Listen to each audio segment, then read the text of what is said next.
दो न्याय अगर तो आधा दो, पर इसमें भी यदि बाधा हो तो दे दो केवल 5 ग्राम। रखो अपनी धरती तमाम, हम वही खुशी से खाएंगे, पर जिन पर सीन उठाएंगे।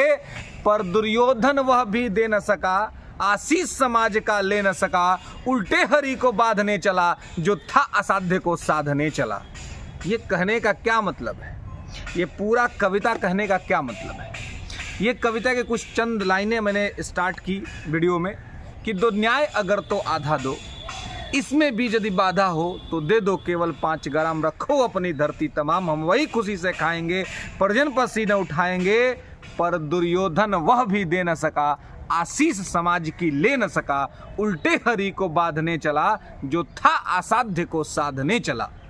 दोस्तों, हमारे सभी शिक्षक अभ्यर्थियों के लिए ये कविता जो है वो सटीक बैठती है, और साथ ही सरकार के लिए।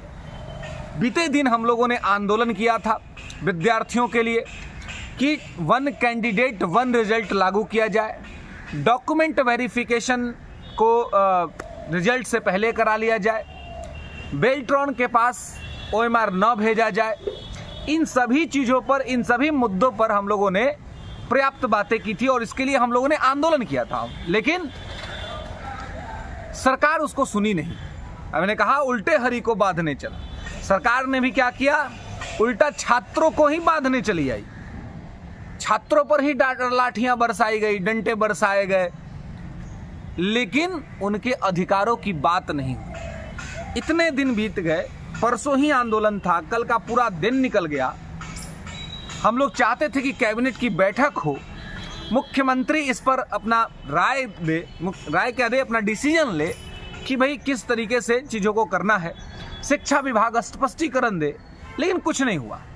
आंदोलन के टाइम पे भी क्या हुआ? तो आंदोलन के टाइम पर भी जो मूवमेंट चल रहा था, उस समय भी ना तो आयोग ने कोई वार्ता की बात की, ना शिक्षा विभाग ने कोई वार्ता की बात की, ना सरकार ने कोई वार्ता का बात की। और इस चक्कर में क्या हुआ, तो विद्यार्थी जो है वो रोड पे उतरे तो जरूर, छात्र और शिक्षक सड़कों पे उतरे जरूर, लेकिन रिजल्ट उसका कुछ भी नहीं निकला और आंदोलन को पूर्णतः दिशाहीन बना देने का कोशिश किया गया। जैसा कि मैंने पहले भी कहा है अलग अलग चैनलों के प्लेटफॉर्म पर कि हमारा जो ये आंदोलन था परसों का, इस आंदोलन की स्थिति ठीक वैसी ही बनाने की कोशिश की गई जो अंग्रेजों ने 1942 के भारत छोड़ो आंदोलन में बनाया था। क्या किया? तो सबसे पहले आपको याद होगा, आपने पढ़ा भी होगा कि 9 अगस्त को अर्ली मॉर्निंग में जो जितने बड़े लीडर थे कांग्रेस के या जो क्विट इंडिया मूवमेंट में पार्टिसिपेट करने वाले थे, उन सभी लीडर्स को उठा करके अंग्रेजी हुकूमत ने जेल में डाल दिया। इस आंदोलन को भी अगर आप देखेंगे तो कुछ ऐसा ही हुआ। छात्र नेता दिलीप को आंदोलन प्रारंभ होने से पूर्व ही उठा करके थाने में रख दिया गया, बिठा दिया गया। जैसा कि उन्होंने कहा, अलग अलग चैनलों पे चल रहा है कि उन्हें मारा पीटा भी गया, वीडियोस भी ऐसे वायरल हुए, जो कि किसी भी प्रकार से इस तरह का कदम प्रशासन के लिए सराहनीय नहीं था, किसी भी तरीके से वो योग्य कदम नहीं था, क्योंकि विद्यार्थी थे, छात्र थे, छात्र नेता थे, कोई आतंकवादी नहीं था, कोई अपराधी नहीं था, कोई क्रिमिनल नहीं था कि आप उसके साथ क्रिमिनल वाला व्यवहार करते। जब दिलीप को उठा करके रख दिया गया तो इसका सबसे बड़ा असर क्या हुआ? आंदोलन दिशाहीन हो गया, आंदोलन भटका, क्योंकि लीडर ही नहीं था। लीडर जो है सो उठा करके उसको जेल में रख दिया गया। और जहां जहां हम लोग पहुंचे थे, जहां जहां विद्यार्थियों के साथ हम लोग एकत्रित होने का प्रयास करते थे, पुलिस वहां पे लाठीचार्ज करने का कोशिश करती थी। इस जगह से क्या हुआ कि हर लोग अलग अलग जगहों पर ही सिमट करके रह गए और ना इनसे कोई वार्ता हुई और ना ही इनकी कोई बात सुना गया। तो अब ऐसी स्थिति में ये बहुत इंपॉर्टेंट हो जाता है कि क्या विद्यार्थियों का बात माना जाएगा? क्या 1 कैंडिडेट 1 रिजल्ट का मुद्दा लागू होगा? ये बहुत महत्वपूर्ण बात है और इसको लागू करने में क्या समस्याएं आ रही हैं ये सरकार को बताना चाहिए, क्योंकि हम लोग जो अध्ययन कर रहे हैं, जो देख रहे हैं, उससे कोई बहुत बड़ी समस्या या कुछ ये तो है नहीं, और एकदम लॉजिकल डिमांड है। इससे अधिक से अधिक लोगों को जॉब ही मिलेगा, रोजगार ही मिलेगा।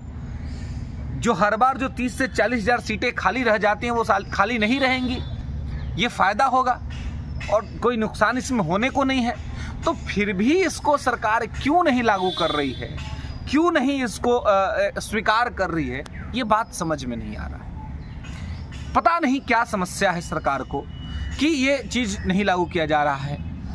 अगले वर्ष चुनाव भी है, विधानसभा चुनाव है अगले वर्ष, उससे मद्देनजर रखते हुए भी सरकार को छात्र हित में, विद्यार्थियों के हित में इसको लागू करने की कोशिश करना चाहिए, लेकिन ये नहीं किया जा रहा है। जबकि सबको पता है कि जो ये अनाउंसमेंट होता है कि इतना बहाली हो रहा है और जो विद्यार्थियों की ज्वाइनिंग होती है वो कम से कम सीटों पे होती है, वो सीट खाली बचता है, फिर उसको आगे में आप कंटिन्यू कराते हैं। तो ये चीज़ तो किसी भी स्थिति में स्वीकार्य नहीं है।